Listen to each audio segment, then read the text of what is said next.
Hello everyone, welcome to Shiuli's recipe. আর আজকে আমাদের যে রেসিপিটা হতে চলেছে সেটা হচ্ছে গলদার মালাইকারি। তো মা কি করতে চলেছে সেটা দেখা যাক, চলো। চিংড়িগুলো নিয়ে চলে এসছে মা, একটু সাইজগুলো দেখো কি বড় বড় গলদাগুলো, এই দেখো। মা এখানে চিংড়িগুলো কেটে নিচ্ছে ভালো করে। ময়লাটা সবসময় বাদ দিয়ে দেবেন, একদম এটা ফেলে আমি জাস্ট পরিষ্কার করে নেব।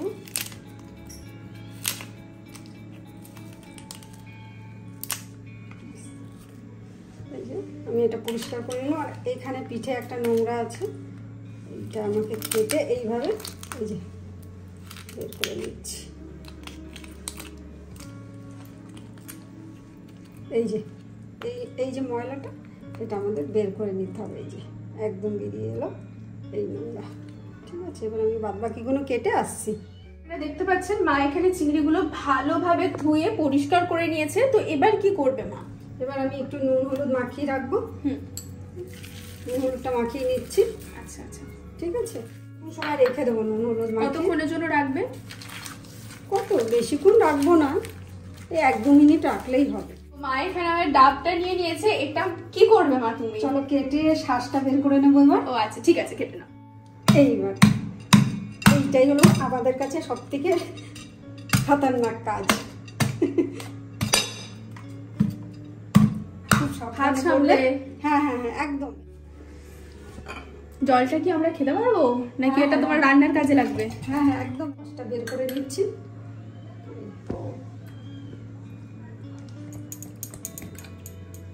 বেশ ভালোই শ্বাস হয়েছে, লেগেই যাবে আমার এতটা। দুধের মালাইটা নিয়ে নিচ্ছি, উপরের মালাইটা দিয়ে আমি করব। এই যে শ্বাসটা, এই যে নারকেলের শ্বাসটা বের করে নিলাম। আর এই যে দুধটা নিয়েছি, একটু দুধও নিয়েছি। হ্যাঁ, একটু উপরে মালাইটাও নিয়েছি আর দুধও নিয়েছি। হ্যাঁ, এগুলো মনে হয় পেস্ট করবে, তাই তো? হ্যাঁ হ্যাঁ হ্যাঁ। আচ্ছা আচ্ছা, চলো। কি কি আছে এখানে? এই যে পেঁয়াজ আছে, পেঁয়াজটা দিয়ে দিচ্ছি আমি। পেঁয়াজ কুচি 2 মিডিয়াম সাইজের পেঁয়াজ নিয়েছি। ওকে, ঠিক আছে। একটু আদা নিয়েছি, আদাটাও একটু কুচি করে নিয়েছো, তাই তো? আদাটা কুচি করে নিয়েছি। আচ্ছা আচ্ছা। আর এই যে রসুনটা দিচ্ছি, কটা রসুন আর 3টে কাঁচা লঙ্কা। ঝালটা যে যার মতন দেবেন, ঠিক আছে। আমি এবার পেস্ট করে নিই এটা। আচ্ছা আচ্ছা, চলো, পেস্টটা আমি কমপ্লিট করে নিয়েছি। এখানে তো তুমি পেস্টটা কমপ্লিট করে নিয়েছো, এরপরে কি করবে? এবার আমি রান্নাটা শুরু করি। আচ্ছা, তেলটা দিয়ে দিচ্ছি আমি। গরম হয়ে গেছে। আমি মাছটা এবার হালকা করে ভেজে নেবো, কিন্তু মাছটা একদমই হালকা করে নেব, জাস্ট এপিট ওপিট করলেই হয়ে যাবে। কেন চিংড়ি মাছ বেশি ভাজলে তো শক্ত হয়ে যাবে, ওই জন্য আমি জাস্ট এপিট ওপিট একটু করে নেব।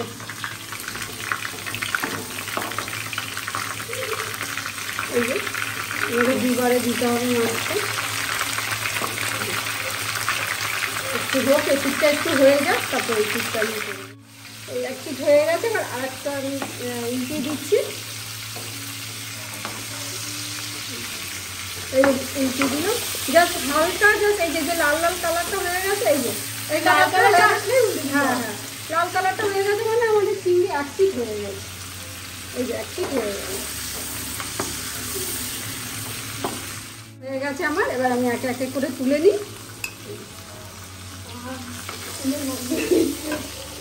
একে একে তুলে নিই আমি মাছটা।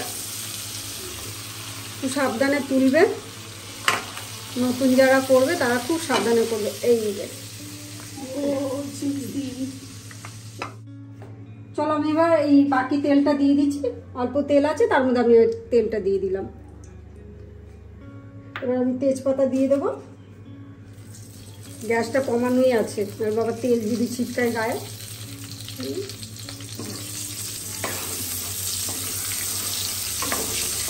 এই যে আমি হয়ে গেছে আমার তেলটা, মোটামুটি গরম হয়ে গেছে, এটা ভাজা হয়ে গেছে। আমি এবার এই মশলাটা দিয়ে দেবো, যেটা পেঁয়াজ রসুনটা আমি বেটেছি এটা দিয়ে দেবো। এই যে সবাই সাবধানে করবে, যখনই করবে সাবধানে করবে। ছিটতে আসলে খুব মুশকিল। এই জন্য সবসময় সাবধানে কাজ করবো, যে করবো একটু আমি ভেজে নিই।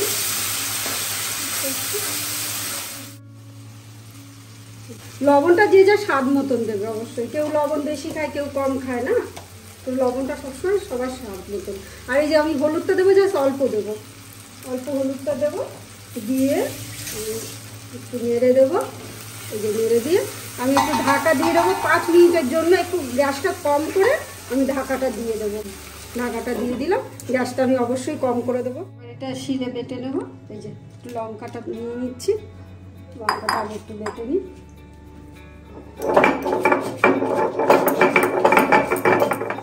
আমি একটু কাজু নিয়ে নিচ্ছি, কাজুটা একটু এবার বেটে নেব। চলো এই আমার হয়ে গেছে বাটা, আমি তুলে ঢাকনাটা তুলি এবার।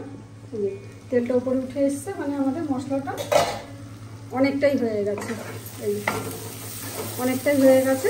এবার আমি যেটা বাটলাম কাজু আর শুকনো লঙ্কাটা, ওটা দিয়ে দেবো।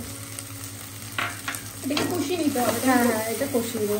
ওই যে মশলা ধোয়া জলটা, ওটাও আমি দিয়ে একবারে কষাবো।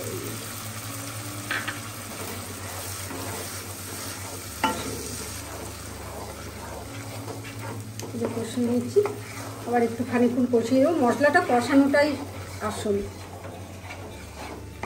কষানোর উপরেই টেস্ট আসে রান্নার।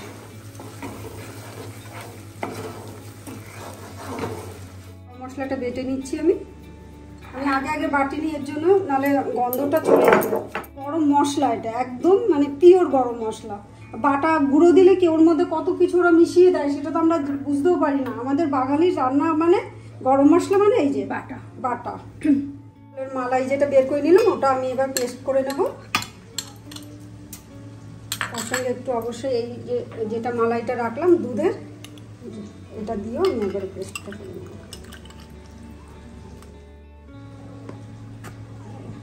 চলো পেস্ট করে আসি। ওকে, তো মা এখানে পেস্ট করে নিয়েছে, দেখো এই যে পেস্টটা করে দিয়েছি। স্মুথি একদম আমার হয়ে গেছে, মশলাটা হয়ে গেছে। দারুণ কালার এসছে, হ্যাঁ গন্ধটাও খুব সুন্দর এসছে। গন্ধ তো ভালো আসবে। এই যে মশলাটা প্রপার কষানো হয়ে গেছে, স্মেলটা খুব সুন্দর চলে আসবে। এবার আমি চিংড়িটা দিয়ে দেবো। এই যে দিয়ে দিলাম, এটা আমি ঢেলে দেবো। ঢেলে দিলাম, দুধটা দিলাম মালাইটা। এবার আমি এটা ঢেকে দেবো। গ্যাস কম করে ঢাকবো আমি, লো ফ্লেমে। হ্যাঁ লো ফ্লেমে 10 মিনিট রাখবো আমি। এটা 10 মিনিট পুরো রাখবো। তো এখানে 10 মিনিট হয়ে গেছে। চলো এবার ঢাকনাটা খুলে দেখি। ও এবার আমি গ্যাসটা একটু বাড়িয়ে দেবো। এই যে গ্যাসটা বাড়িয়ে দিলাম,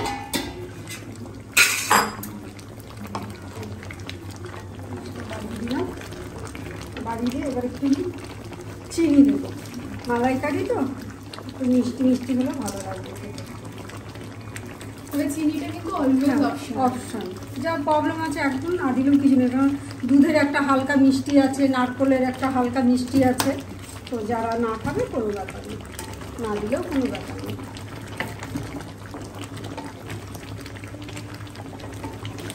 এবার আমি স্মেল দিচ্ছি। আর একটু ঢেকে দেবো। এটা কতক্ষণের জন্য ভাবছো?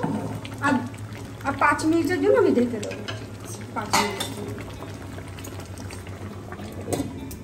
ঢাকনাটা তুলি। ব্যাস অলমোস্ট হয়ে গেছে আমাদের। আমি এবার গরম মশলাটা দিয়ে দেবো। ঘিটা দিয়ে দিই, আগে একটু ঘি দেবো। ঘিটা আমার ঘরে বানানো, এই যে ঘরে বানানো ঘি একটু দিয়ে দিলাম। এই রেসিপিটা কি আমরা পাবো? হ্যাঁ অবশ্যই অবশ্যই, রেসিপিটা অবশ্যই পাবো। আর এই গরম মশলাটা দিয়ে দিলাম, যে বাটা গরম মশলাটা দিয়ে দিলাম। আমার কিন্তু রান্না হয়ে গেছে। জাস্ট এইটা একটু গন্ধটা যাতে সব জায়গায় চলে যায়, আমি জাস্ট 2 মিনিটের জন্য একটু ঢাকা দিয়ে রাখা দেবো।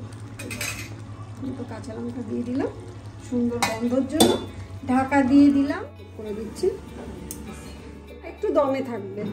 তো আমাদের রান্নাটা সার্ভ করার জন্য তৈরি হয়ে গেছে, দেখি দাও। এই যে লাস্ট ফিনিশিং।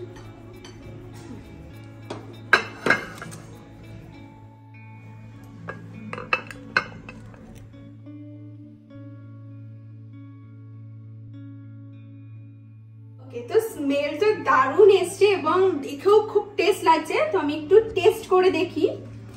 ও